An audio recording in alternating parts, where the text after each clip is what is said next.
So in 2022, have only confirmed the conclusion and the final judgment of the China Tribunal in 2020. That forced organ harvesting has been committed in China and that Falun Gong practitioners are probably the main source of the organ supply. The silence and inaction of the international community concerning the persecution of Falun Gong practitioners has served to embolden the Chinese state human rights abuse inside and outside China. Dissemination of COVID-19, violent takeover of Hong Kong, and political and military aggression of the South China Sea, amongst many others. This conference could provide a platform to review the past UN member state recommendation during the last three China UPR with regard to the persecution of Falun Gong practitioners. Additionally, it could give us an opportunity to delve into the historical origin of these operations considered by experts as a cold genocide. This conference will end with a discussion on how China's denial of human rights directly affect the world and to help China repair these abyssal human rights records. Yes, by the end of the conference, there will be for sure a Q&A session, and any delegation will have a right of answer and ask questions. So now I will pass a video of Mrs. Lantos, Dr. Lantos, sorry. So Dr. Katrina Lantos Sweet serves as president of the Lantos Foundation for Human Rights and Justice, established in 2008 to continue the legacy of her father, the late Congressman Tom Lantos. Under her leadership, the Lantos Foundation has rapidly become a discredited and respected voice of the key human rights concern. Dr. Lantos Sweet is a former chair and vice-chair of the United States Commission for International Religious Freedom, USCF, and teaches human rights and American foreign policy at Tufts University. She currently serves as co-chair of the board of the Committee of Human Rights in North Korea and the Budapest-based Tom Lantos Institute. Dr. Lantos Sweet also serves as the advisory board of the UN Watch, the annual Anne Frank Award and lectures, and the Warren B. Redman Center for Justice, Leadership and Public Policy. Now I will launch the video of Mrs. Lantos. Hello, I'm Dr. Katrina Lantos Sweat, President of the Lantos Foundation for Human Rights and Justice and co-chair of the International Religious Freedom Summit. I'm speaking to you today about one of the gravest and most despicable human rights violations in the world today, forced organ harvesting. As we approach the Universal Periodic Review of China before the UN Human Rights Council, I want to urge the members of the Council to approach this issue with the seriousness and the determination that it demands. The evidence is overwhelming that this gravest and most despicable of human rights violations has occurred in China on a large scale in the past, and the evidence is that it continues to this day. The work of the China Tribunal was critical in this regard, but there are other human rights investigations that confirm this disturbing information. It will not be possible for the world to view the UN Human Rights Council as a body with integrity and one that is seeking to fulfill its purpose unless this issue is seriously confronted. Who are the victims of this horrific crime? It is overwhelmingly religious persecuted minority groups, first and foremost the Falun Dafa, and also the Uyghur Muslims. This is a time for courage, this is a time to show backbone, and this is a time for the world to tell the truth about one of the most disturbing of all possible violations of the very essence of human rights, the dignity and inviolability of the human being, the human individual. This is utterly trampled upon by this despicable practice. It is my hope and the hope of millions around the world that at this very important Universal Periodic Review, China will be held to account for this grave violation, for its complicity in allowing and pursuing this horrific practice, and that finally we will be able to focus the attention of the world on eliminating this scourge and this evil practice forever. Thank you. I will give you the floor to Sir David Matas. Thank you. So I will just introduce you, and after I give you the floor. David Matas has been actively involved as Director of the International Defense and Aids Fund for South Africa in Canada, Director of Canada-South Africa Cooperation, Co-Chair Canadian Helsinki Watch Group, Director of Manitoba Association of Rights and Liberties, Amnesty International, Knight Canada, the Canadian Bar Association, the International Commission of Jurists, Canadian Jurist Congress, and Canadian Council for Refugees.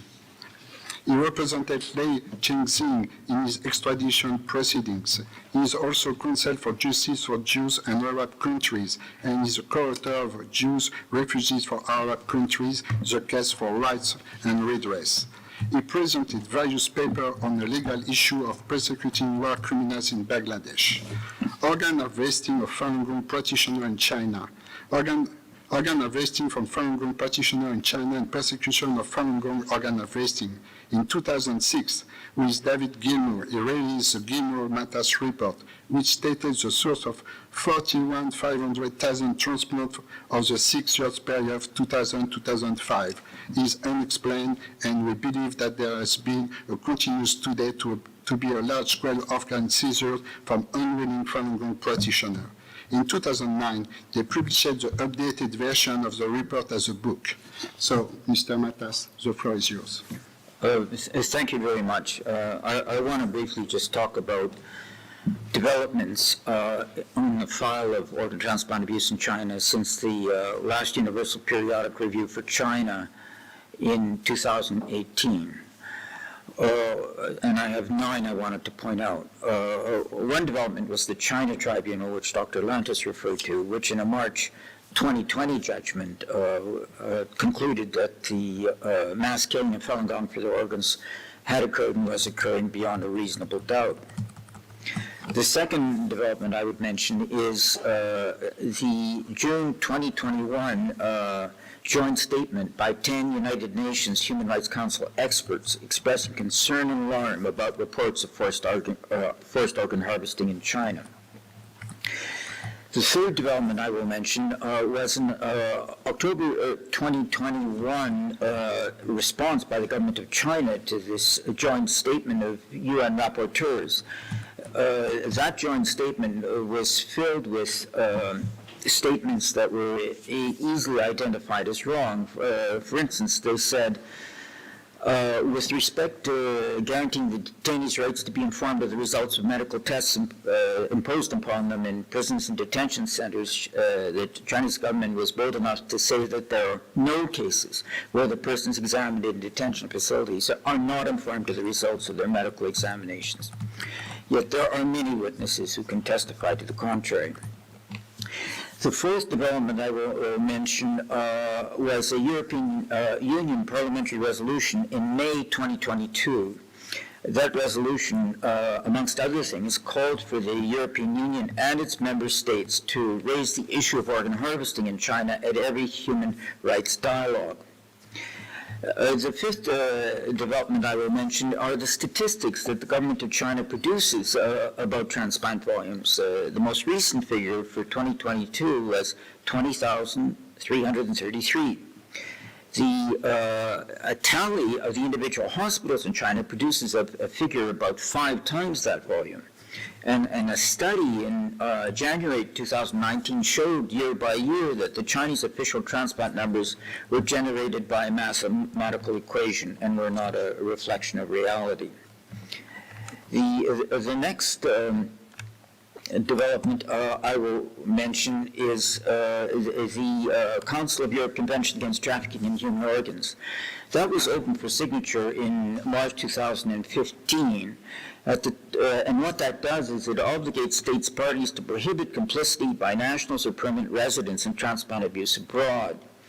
At the time of the last Universal Periodic Review, there were only 6 states which had ratified the convention. Now there are 15. The most recent was France in May 2023. There were also in 2018, 3 jurisdictions which had not ratified the convention and which had nonetheless legislated against extraterritorial complicity in organ transplant abuse abroad.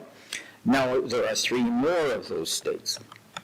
7th, I will mention that the executive meeting of the State Council of the Government of China adopted a regulation issued in December 2023 about regulation on donation and transplantation of organs. And this, like many of the laws before, tell outsiders some of what they want to hear, but continuing with their own old behavior.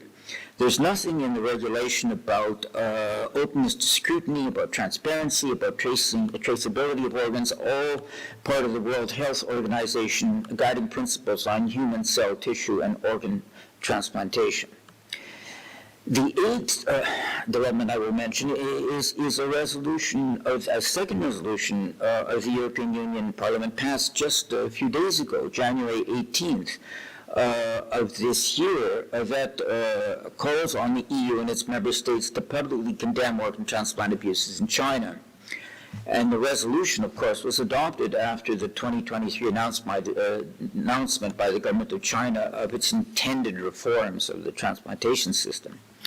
And most recently, January 20th, just a couple of days ago, 107 independent experts released a call for action to the United Nations Human Rights Council during its human rights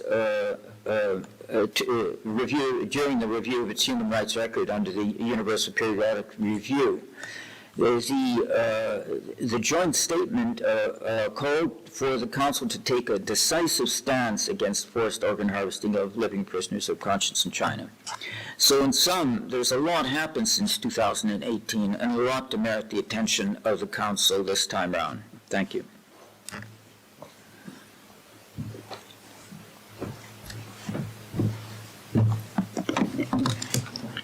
Thank you, Mr. Matas, for your introduction. So now I will introduce our next speaker. It will be a video message from Benedict Roger. He's a British human rights activist and journalist based in London.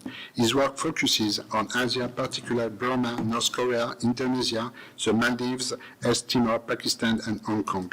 He is a regular contributor to the Wall Street Journal, the New York Times, and the Huffington Post. He has appeared on BBC, CNN, Sky, Al Jazeera, and other television and radio stations. He is a co-founder and deputy chairman of the Conservative Party's Human Rights Commission and the co-founder of the International Coalition to Stop Crimes Against Humanity in North Korea. He is also the East Asia team leader at Christian Solidarity Worldwide and the founder of Hong Kong Watch. He is also a member of the advisory groups in the Interparliamentary Alliance on China and an advisor to the World Uyghur Congress. He became the chief executive of Hong Kong Watch in September 2020 and continues to hold that position. He has written 3 books which focus on Burma and co-authored 2 others on Christian human rights obligations. So now I will give him the floor by video.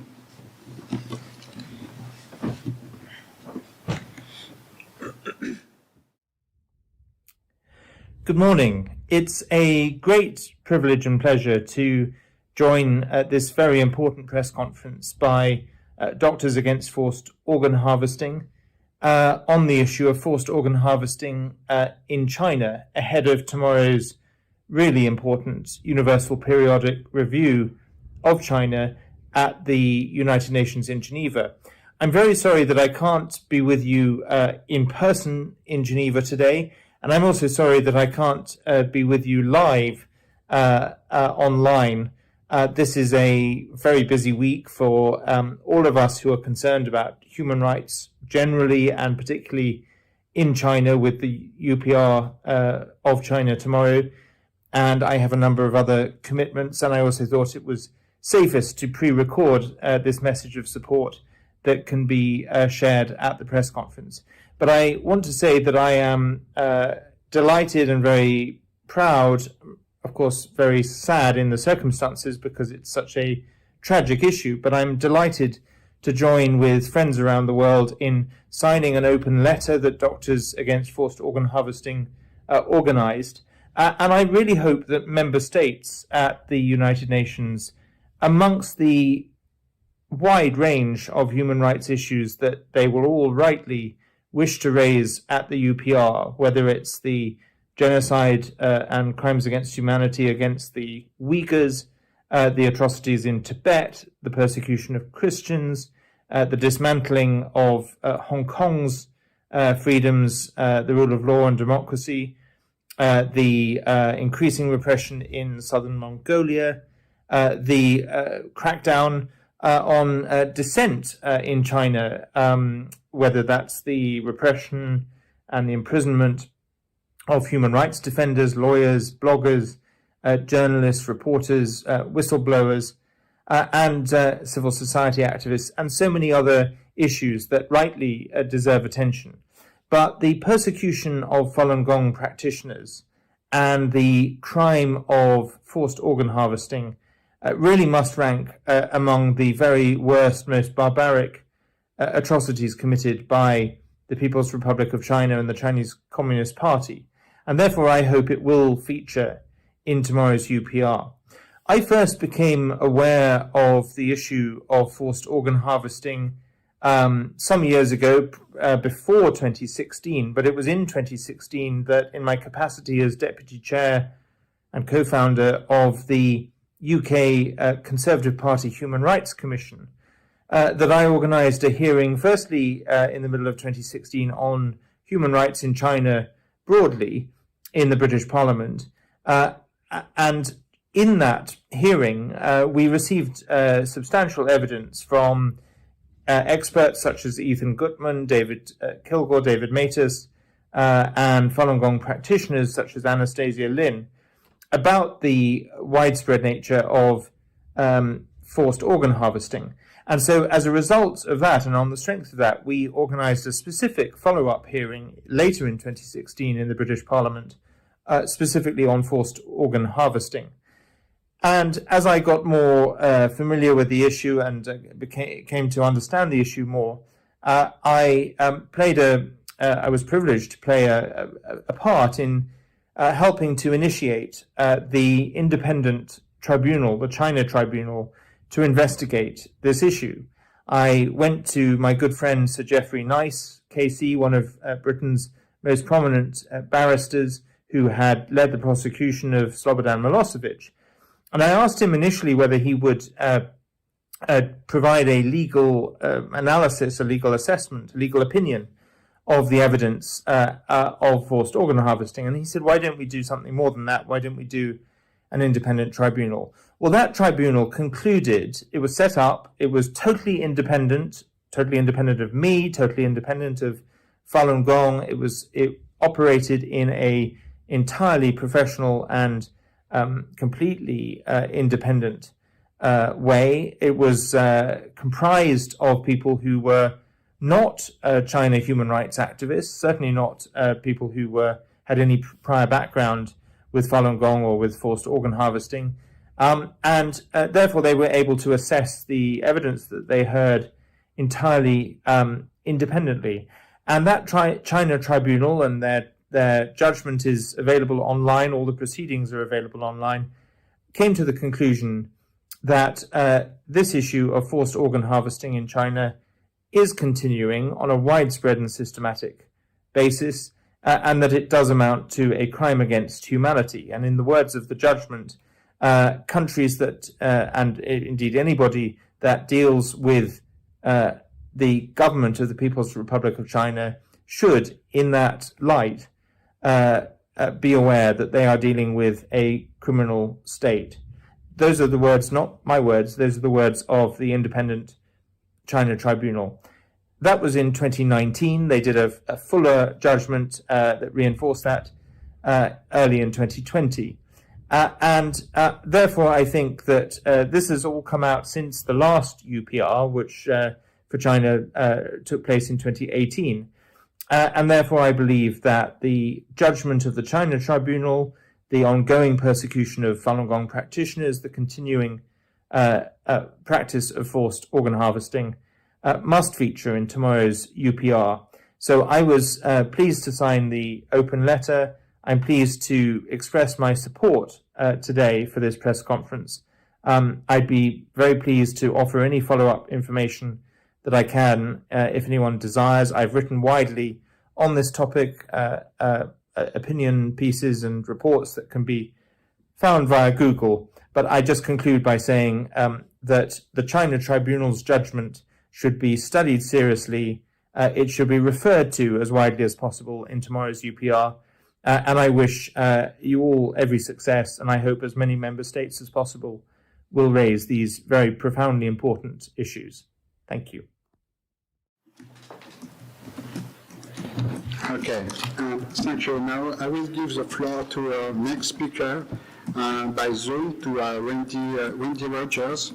So Wendy Rogers is Professor of Clinical Ethics at Macquarie University, Australia, for her role as a registered Australian charity International Coalition to End Transplant Abuse in China, ITAC.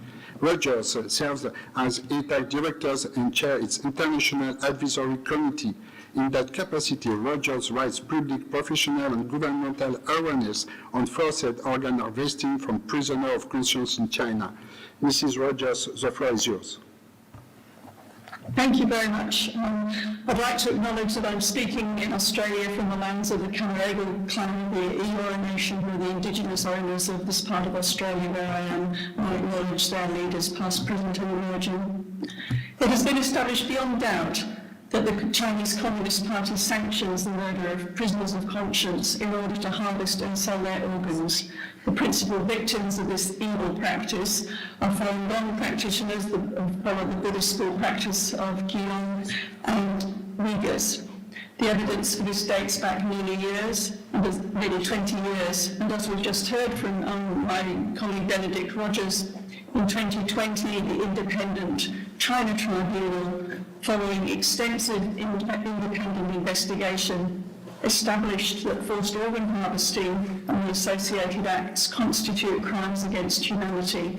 Specifically, the crimes include murder, extermination, imprisonment and other physical deprivation of liberty, torture, rape and other forms of sexual violence, persecution on ethnic, cultural and religious grounds, and enforced disappearances. In my own academic work, I have shown that Chinese transplant research contains multiple ethical breaches, including demonstrably false claims about where the organs come from that are dealt with in the transplant research. This is very worrying because the Chinese transplant research is published in reputable Western English language journals and then used by other people.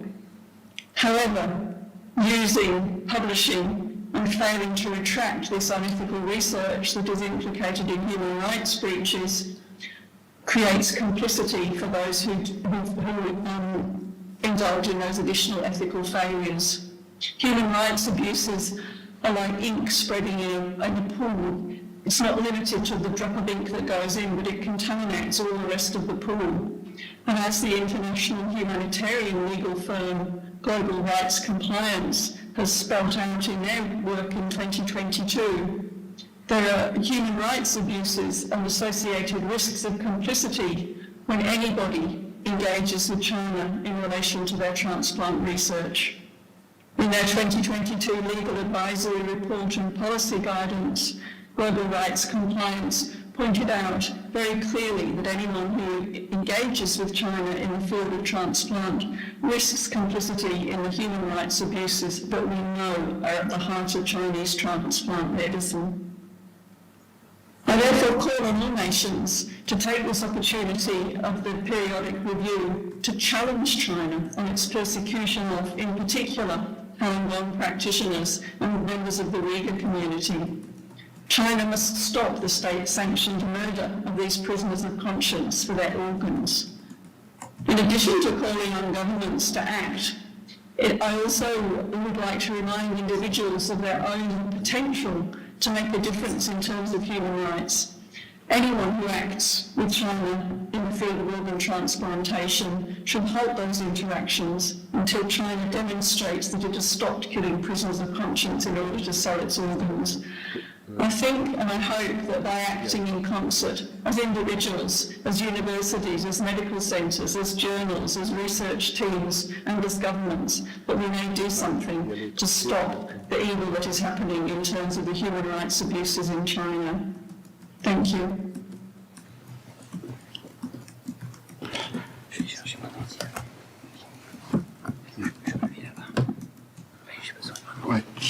Thank you for your speech. And now I will give the floor to my next speakers. He's Dr. Aaron Keel. He's Vice President of DAFO, Doctor Against Forced Organ Harvesting, and is also a co-organizer of this side event. Without DAFO, this side event will not be possible. DAFO give already support to get all our guests today. And now I will give the floor to Dr. Harold King. The floor is yours. Thank you very much, Mr. President. Today, I would like to go through a few figures because all our speakers have gone through the ethical and legal considerations. Now I'd like to talk about a few figures. So as you can see on the screen, these are one of the first reports from Mr. Matus and Mr. Kilgore on telephone calls across China. What is interesting to see is that the telephone calls, we had admissions that Falun Gong practitioners were being tortured or being used as organ donors. This image shows that the Falun Gong practitioners are spread out, are Chinese citizens. They are not a special group like the Xinjiang or Mongolia or Tibet. They are Chinese citizens. And the persecution was throughout all of China. Next one. Again, some very strong and hard numbers. What the rest of the world noticed was that there was an explosive increase in the number of transplants occurring in China, including the number of transplant centers between 1999 and 2006. There was an exponential increase of 250% of the number of transplants, and usually across the world the increase is about 5 to 10%. So this 250 is really a massive increase. And the other factor that's really specific to this case, to forced organ harvesting, is that waiting patients from around the world only had 15 days to 1 month waiting time. And again, this is in great contrast to what happens in Europe or America or other countries where it can be months or even several years for certain organs.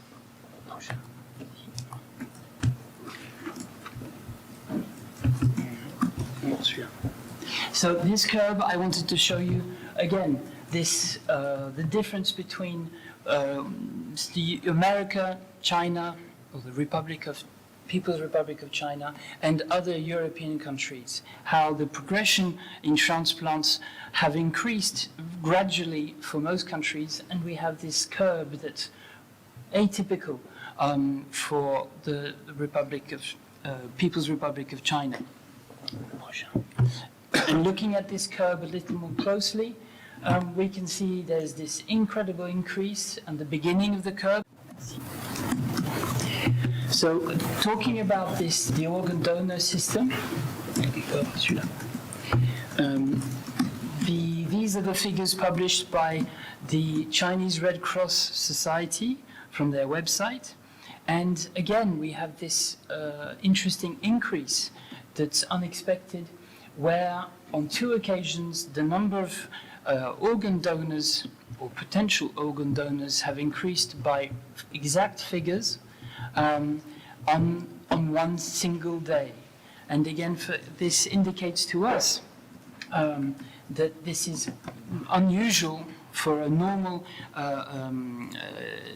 unusual compared to organ donation systems or figures from other countries.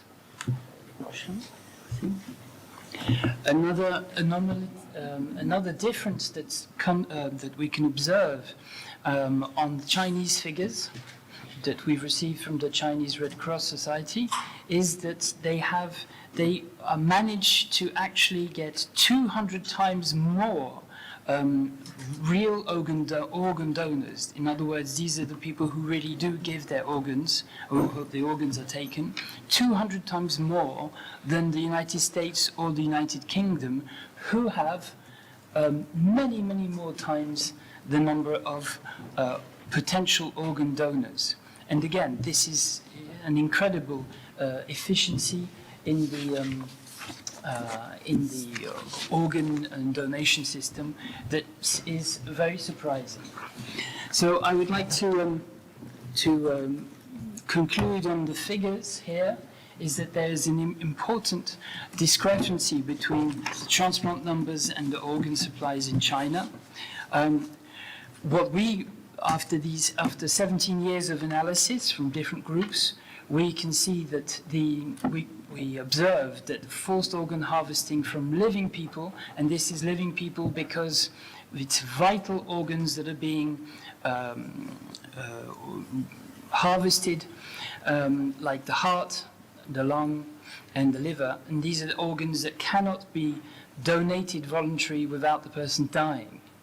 And this is characteristic of forced organ harvesting, and which differs it from the endemic and worldwide organ trafficking, is that vital organs are being removed, which necessitate the death of the donor, or will cause the death of the donor.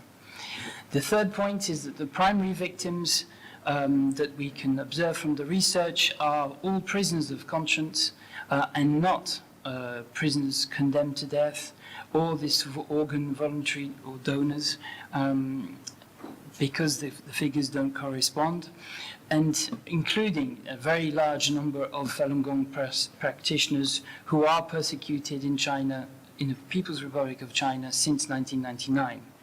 Last point, forced organ harvesting is, in our opinion, and through research and scholarly articles, is that the forced organ harvesting is a new method deployed by the CCP to exterminate Falun Gong practitioners on a very large scale. Last slide.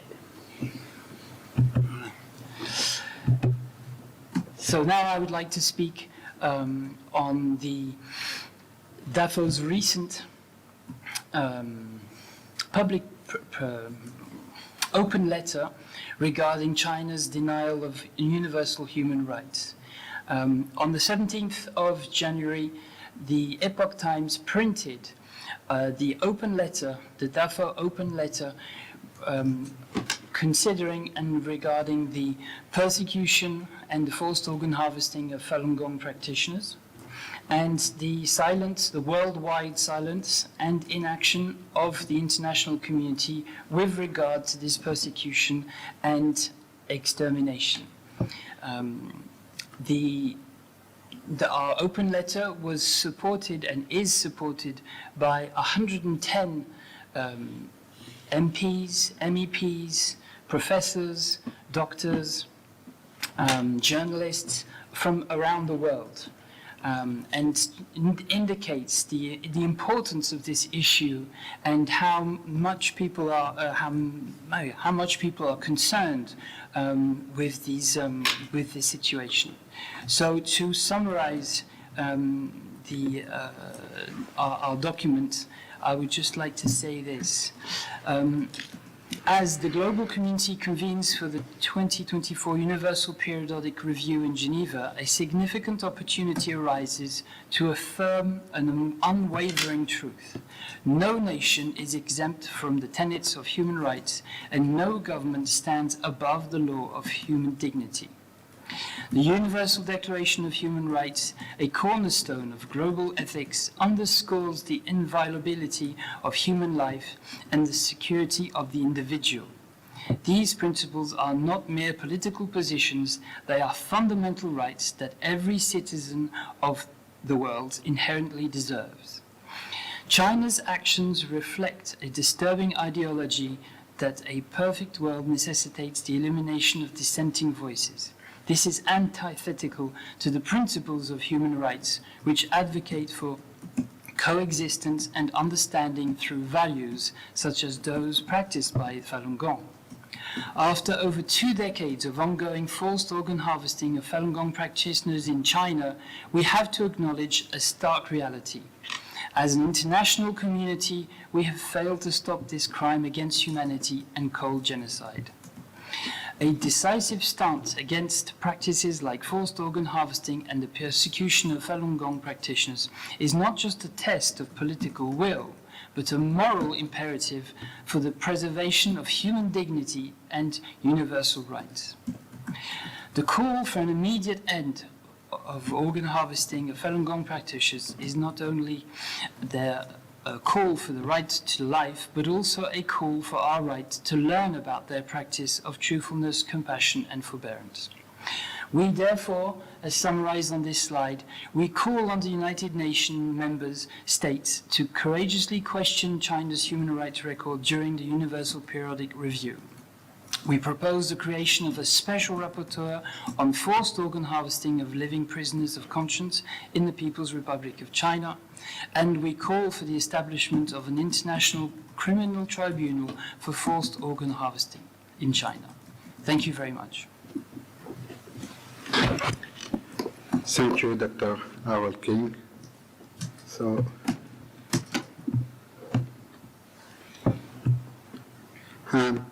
Sir Edward McKellen, did you hear us?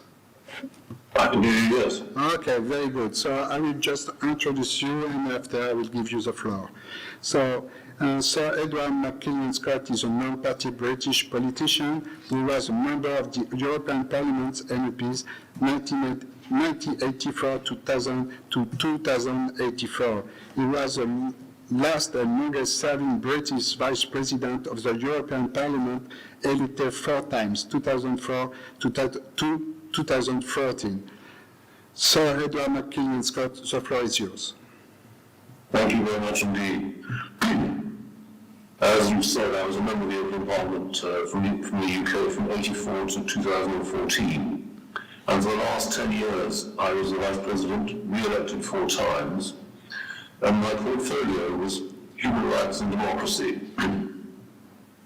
Over 20 years, I visited China, Hong Kong, Taiwan, and Tibet on several occasions, mostly to establish the truth about the systematic persecution and annihilation of multiple thousands of innocent Falun Gong, Tibetan, and Uyghur prisoners. This genocide, as established by the 2018 London Tribunal, to which I gave evidence, and US authorities, has not yet been acknowledged widely enough by the world community, but it will not go unpunished. I'm grateful to you for your attention to this brief statement, which cannot adequately represent the atrocious suffering by multiple thousands of Chinese citizens. I've campaigned to draw attention to the brutal and systematic persecution by the Chinese regime of practitioners of Falun Gong, a Buddhist and spiritual movement with 70 to 100 million adherents in 1999. They have been persecuted by the most paranoid, brutal, and arbitrary regime in world history, which has killed 70 million of its own people, 38 million through starvation. I welcome this inquiry into the systematic process of imprisonment without trial, escalating torture, and the murder of thousands of innocent people under torture. There is the added horror that vital organs are being removed from living Falun Gong prisoners for the lucrative organ transplant trade conducted by the People's Liberation Army, usually resulting in death. This goes beyond man's inhumanity to man. It amounts to genocide under Article 2 of the Genocide Convention. My campaign began in May 2006 when I visited China on a fact-finding mission. In Beijing, at great personal cost to their risk to them, I interviewed former Falun Gong prisoners. One, Cao Dong, told me that his best friend disappeared from his prison cell. Falun Gong later saw his naked body in the prison morgue with holes where vital organs had been removed. Xi Jinping appealed to him on behalf of his wife, Zhang Yangying, who had been in Beijing forced women's labor camp since June 2005 and so severely tortured that she suffered a coma in April 2007. These two were subsequently re-imprisoned as part of Beijing pre-Olympic roundup in early 2008. I organized a boycott of the Olympic opening ceremony so that no senior EU political figures attended. I later met hundreds of exiled Falun Gong in various free countries such as Bangkok, Hong Kong, then free, Taiwan, still free, and brought their story to wider attention through the European Parliament. One ex-prisoner wrote me a list of the 50 progressive torture she suffered, which I submitted to the UN rapporteurs on torture and religious freedom. My key Beijing contact was Christian human rights attorney Gao Shisheng, sometimes known as the conscience of China.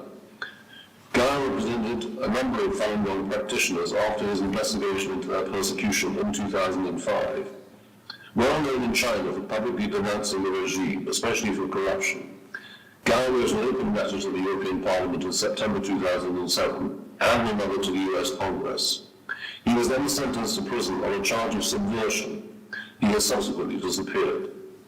Harry Wu, a former inmate and then director of New York's Lantos Research Center, estimated that in 2007 there were some 900 internment camps with between 3 to 6 million Falun Gong incarcerated.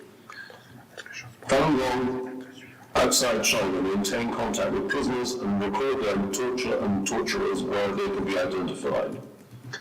More recently, there is evidence that organ harvesting is also being practiced on Tibetan and Uyghur prisoners. Thank you for your attention today.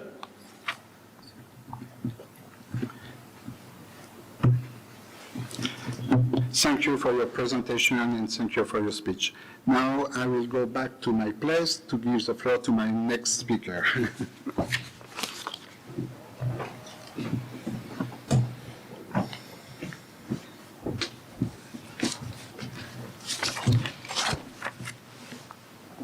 Okay, so my next speaker is a human rights activist. He is working so long on the human rights to raise the situation in China and for the Falun Gong members. He is dedicated to this role, not for himself, but for the purpose of the human rights and make awareness in our society at all levels, here at the UN, EU institution, and any institution interested in this case. So it's really my honor and pleasure to introduce my next speaker, Mr. Lebing Ting. The floor is yours.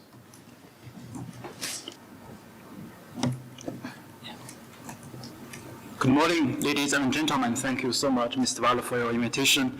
Recently, the number of Falun practitioners' deaths documented by Minghui, an overseas website covering the persecution of Falun Gong from first-hand accounts inside China, surpassed 5,000.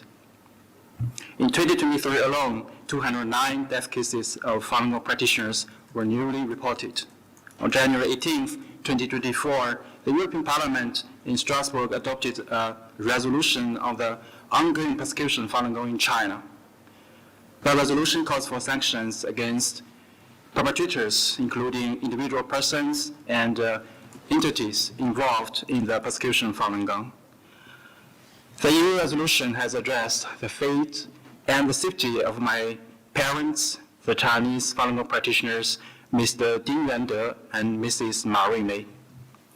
Last month, my father was sentenced to 3 years in prison and fined 15,000 yuan, around 2,000 euro.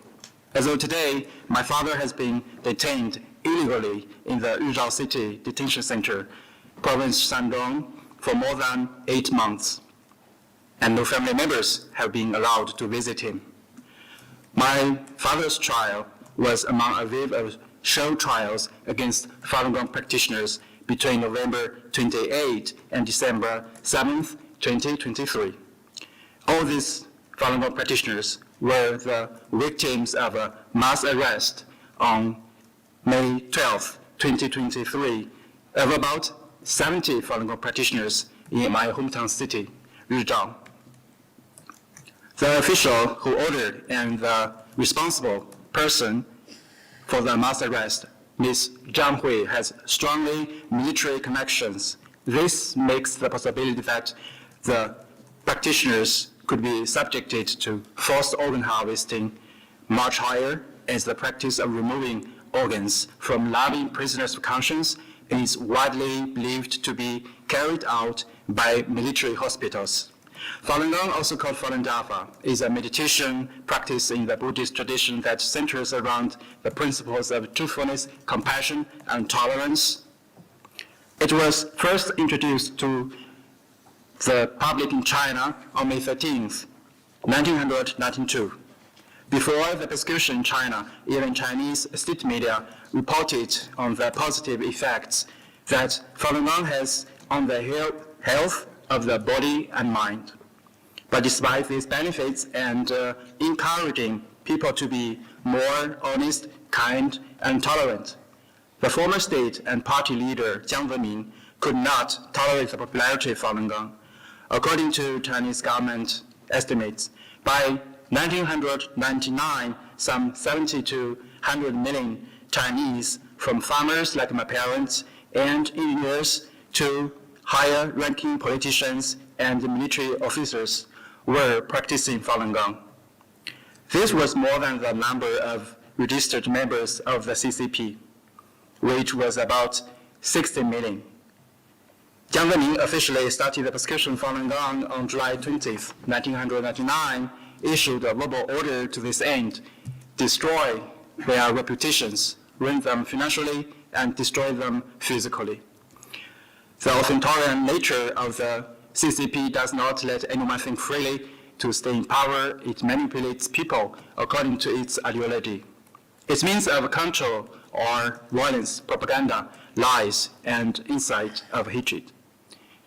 China's Asian culture places great emphasis on harmony between heaven, earth, and people, while the Chinese Communist Party claims that there is boundless joy in fighting against heaven, earth, and people.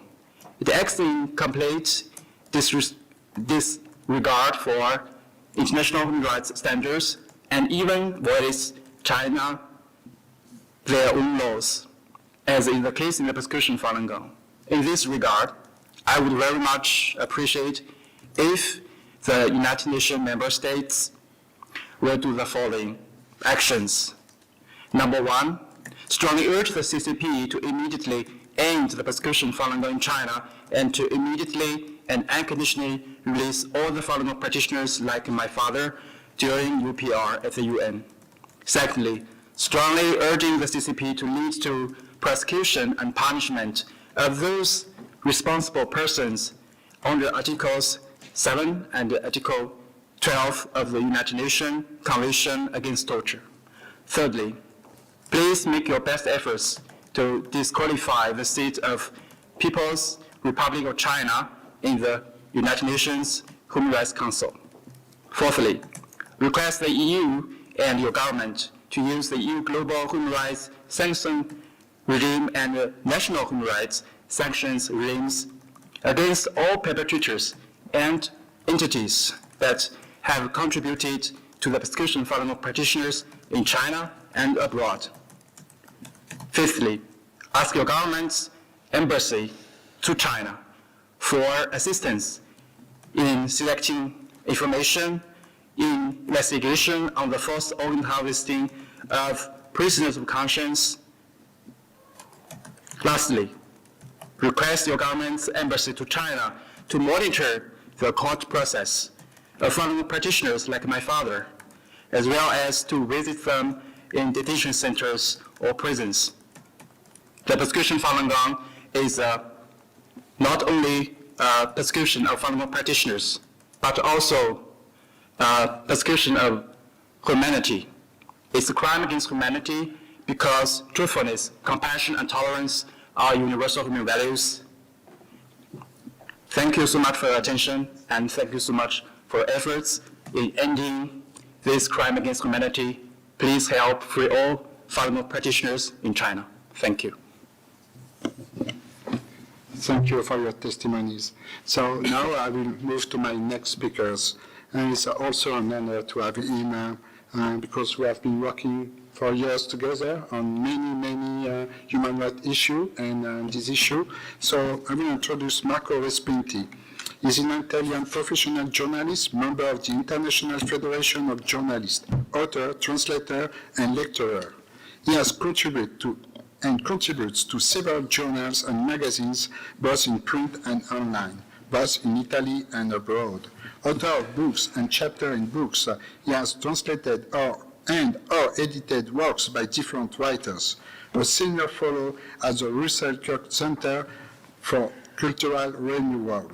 He is also a founding member as well as a member of the Advisory Council of the Center of European Renewal, a member of Advisory Council of the European Federation for Freedom of Belief in 2022, the Universal Peace Federation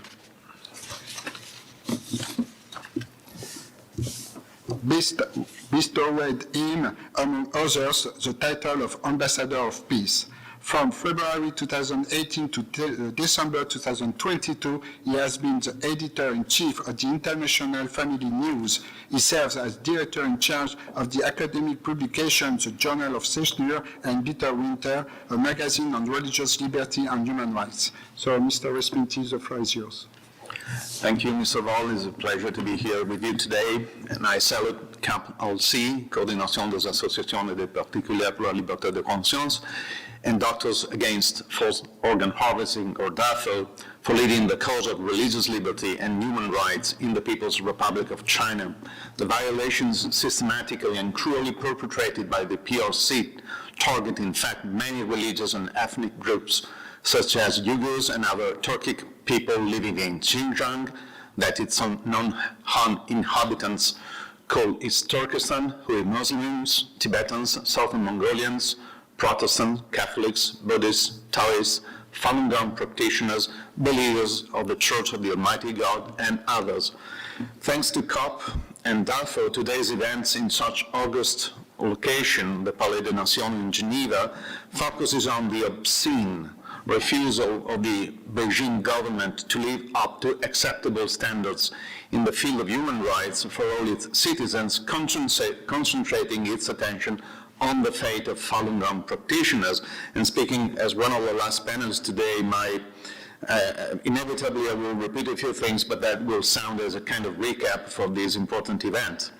The most recent edition of its annual report on the persecution of its members, published by Falun Gong on January 9, 2024, just a few days ago, shows that the Chinese repressive machine is working promptly. In 2023, Falun Gong added to its records 1,188 Falun Gong practitioners sentenced and 209 killed, bringing to over 5,000 the number of deaths since the Chinese Communist Party began the persecution of that religious movement in 1999. A substantive part of this deadly scenario is the horrible crime of forced organ harvesting, indeed a crime against humanity, and as it is rightly said now, called genocide, one of the many genocides being perpetrated in the PRC. This is, of course, the forcible collection of organs from human beings to feed the lucrative black market of transplants, which exploits the needs and hopes of many suffering people. The analysis of the organ harvesting horror against Falun Gong began in 2006 to grow and develop, thanks to the scholarly efforts of Mr. David Matters, a respected panelist in today's hybrid event. It's an honor to speak just after him. The late David Kilgour, then Ethan Goodman, as well as Thorsten Trey, the founder and executive director of the medical ethics advocacy group, DAFO. Several organizations took their work seriously. Beyond DAFO itself, notably the International Coalition to End Transplant Abuse in China, the China Tribunal between 2019 and 2020, and international initiatives as the Universal Declaration on Combating and Preventing Forced Organ Harvesting in 2021. All these efforts contributed much to at least three important legislative and political documents. The Stop Forced Organ Harvesting Act of 2023 passed almost unanimously by the U.S. House of Representatives on March the 27th, 2023, then the European Parliament resolution of May the 5th, 2022, and the very recent, just a few days ago, we mentioned that already, European Parliament resolution of January the 18th this year. These acts of international weight and high moral standard have immense value. Still, not all that is needed has been done yet. Passed in the U.S. House, the Stop Forced Organ Harvesting Act of 2023 is stalled in the U.S. Senate. In parallel, despite its magnitude and seriousness, the cold genocide of organ harvesting in the PRC is still underreported and underestimated.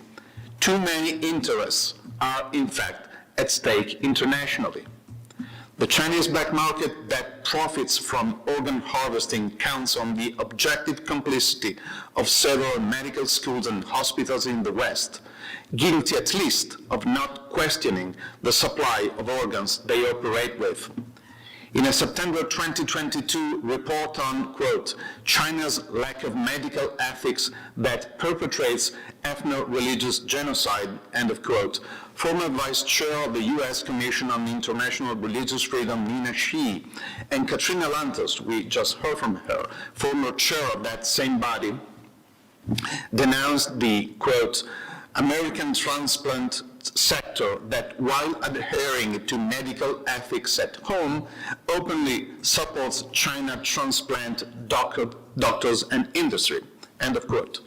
They continued by stating, quote, some in the American medical community apparently collaborate in the hope of persuading their Chinese partners to ensure organ donation is indeed voluntary.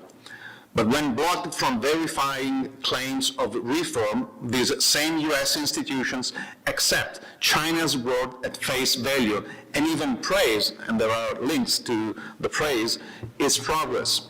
They are not alone in buying China's lies, end of quote. For example, in November 2019, the BMC Medical Ethics Journal observed, quote, the World Health Organization, the Transplantation Society, the Declaration of Istanbul Custodian Group, and the Pontifical Academy of Sciences have all provided endorsements of the reforms based on what appears to be contaminated data. End of quote.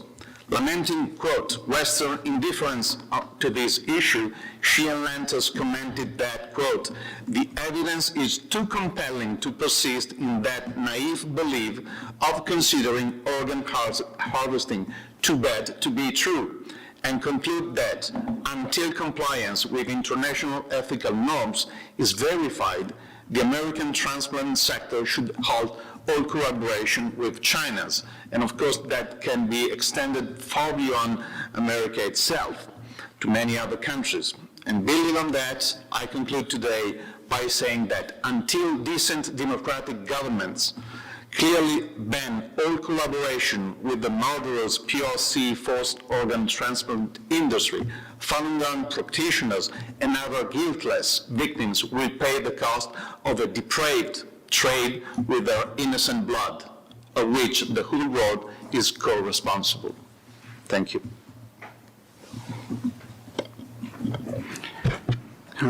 Thank you, Mr. Respinti, for your. The Chinese government is the biggest violator of human rights in the history of our civilization. No other government in the past ever had a comparable access to human and economic resources, to technical and biological advancements, internet, satellites, and the global media that could be deployed to commit human rights violations and to cover them up at the same time. How did we get to this point? The communist regime in China has taken over 1 billion Chinese people hostage. This has allowed the regime to establish a base. It also has taken dozens of UN member states hostage through its sophisticated Belt and Road Initiative. While money lending in medieval times affected only individuals, China's Belt and Road Initiative holds entire countries on a short leash. And last but not least, even free market countries are voluntarily tied to China through economic trade. The control that China has accumulated around the world through these measures has emboldened the one-party state to consolidate its power by persecuting different minorities such as Tibetans, Christians, Uyghurs, and Falun Gong practitioners every once in a while. These periodic persecutions are measures to keep the rest of the Chinese population under control. A Chinese saying captures it quite well: kill the chicken to scare the monkey. One of the most abominable violations of human rights is the forced organ harvesting of living Falun Gong practitioners, which has been known to the international community for the past 17 years. And yet this topic is shielded by silence and has been barely mentioned in the past cycles of the Universal Periodic Review on China. One is tempted to say that the concept of holding governments on a short leash has paid off for China. Falun Gong practitioners, who are the main victim of forced organ harvesting, just want to live by the principles of truthfulness, compassion, and tolerance. They were banned, ostracized, tortured, exploited through forced labor, or eventually killed for their organs. While we have seen other dictatorships in the past that annihilated millions of people, China is adding to the sad gruesomeness of mass murder the concept of profiteering from the victims. Furthermore, these organs are sold to transplantors, thereby turning people from around the world into accomplices in these crimes against humanity. Yet, on top of these violations of human rights and the profiteering, China is even demanding to be recognized by the international community and is claiming a role on the world stage.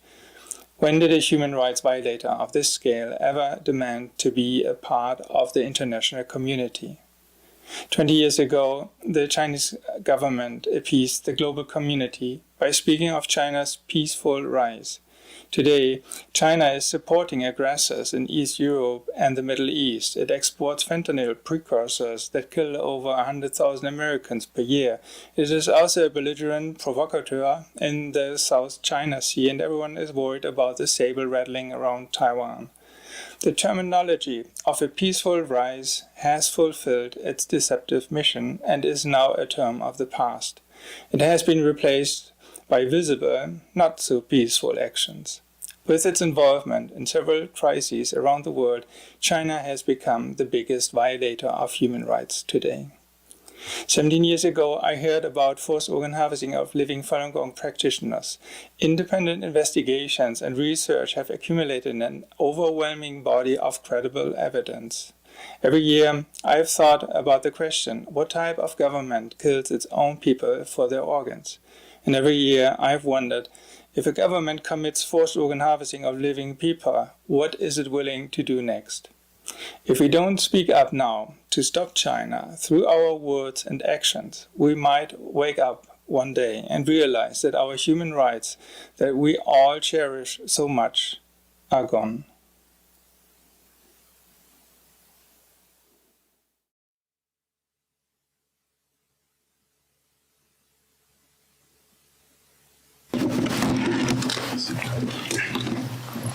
That was the last message from this side event. So now I will give the floor to the audience for any question, remark.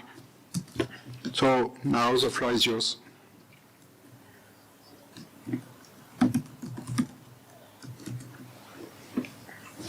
No question? Okay, so before to end this side event, I will ask my speakers if they want to give a last words before to end. Marco?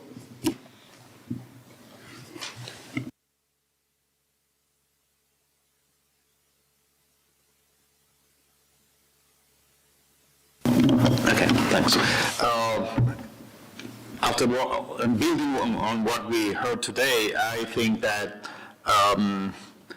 silence in front of this tragedy, it's a sign of being some extent complicit. So anyone who has an interest in peace, mutual understanding, a decent living for everyone should at least question what is going on. And it has been so much documented that, again, should question what is going on in many countries, but especially in the People's Republic of China. And given the fact that tomorrow the UPR for China on human rights will start being scrutinized, I think it's the right occasion to put that question and raise our voices. Thank you. Mr. Matas. Yes, I would say, first of all, I'm glad to see this panel here, and it is important for these issues to be raised at the Universal Periodic Review. But the Universal Periodic Review, the last one was 2018, doesn't happen very often. The UN Human Rights Council meets 3 times a year, and March and June, September, and on this agenda, every meeting is an item of situations of human rights concerns around the world. And every country, at every one of those meetings, could raise these issues. We don't have to wait another 6 years to raise them, and I would encourage all states to raise these issues at every Human Rights Council meeting 3 times a year. Thank you for your remark, and totally right. Our organization is there 3 times a year for the Human Council, and we will be there to raise the issue at every council. So, the floor is yours for a last remark. Thank you so much. The persecution of my parents and my family and around 70 Falun Gong practitioners in my hometown city, Rizhao Province, Shandong, is showing that this crime against humanity, the persecution of Falun Gong practitioners itself, and the forced organ harvesting from Falun Gong practitioners is still happening. It's time for us, everyone, to help, to take efforts to stop this crime against humanity, because truthfulness, compassion, and tolerance are universal values. We take efforts to stop this crime against humanity not only for our generation, but also defend our next generation in the future by standing against the Chinese Communist Party and by upholding such kinds of universal human values like truthfulness, compassion, tolerance. The Falun Gong practitioners in the last more than 2 decades, despite the brutal crime against Falun Gong practitioners, we are peaceful, and we will be continuing peaceful as a peaceful way to tell you about the true situation about persecution of Falun Gong in China. Falun Gong has no political agenda, no political interest.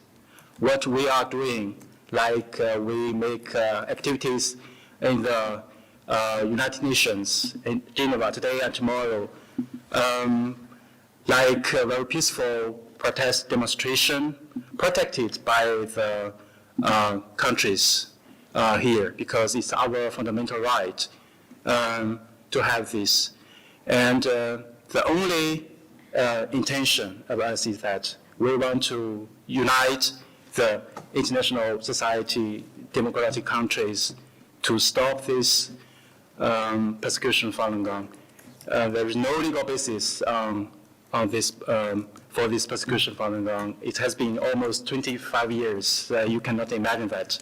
Every millisecond is too long, because this is an incredible injustice, and it's time to sanction the perpetrators, and everyone can take their mission, take their role to help contribute to ending this crime. Thank you. Thank you. Dr. King, for the final words of the side event. Thank you, Thierry. I would like to thank all our speakers today, online and present here, and also through video. I would like to thank President of CAP Liberté de Conscience for having organized this event. It's an event that went very well. And I would also like to thank all the supporters of the open letter that show the great importance of standing up against the government of the People's Republic of China for their human rights abuses. I would just like to finish with the words of the open letter. No nation is exempt from the tenets of human rights, and no government stands above the law of human dignity. The Universal Declaration of Human Rights, a cornerstone of global ethics, underscores the inviolability of human life and the security of the individual. These principles are not merely political positions, they are fundamental rights that every citizen of the world inherently deserves. A decisive stance against practices like forced organ harvesting and the persecution of Falun Gong practitioners is not just a test of political will, but a moral imperative for the preservation of human dignity and universal rights. Thank you. Thank you. So before to end, I will thank also the ECOSOC organization that co-organized the side event with me, the Romanian Independent Society of Human Rights. I will also thank the other organizations that support our job, and without them it would be not possible to be there today.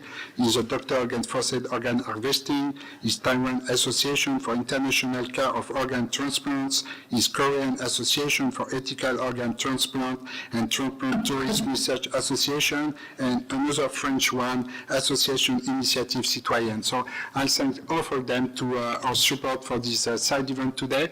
I hope that you appreciate it, and to finish, I hope a good and fruitful UPR for tomorrow on China. Thank you very much.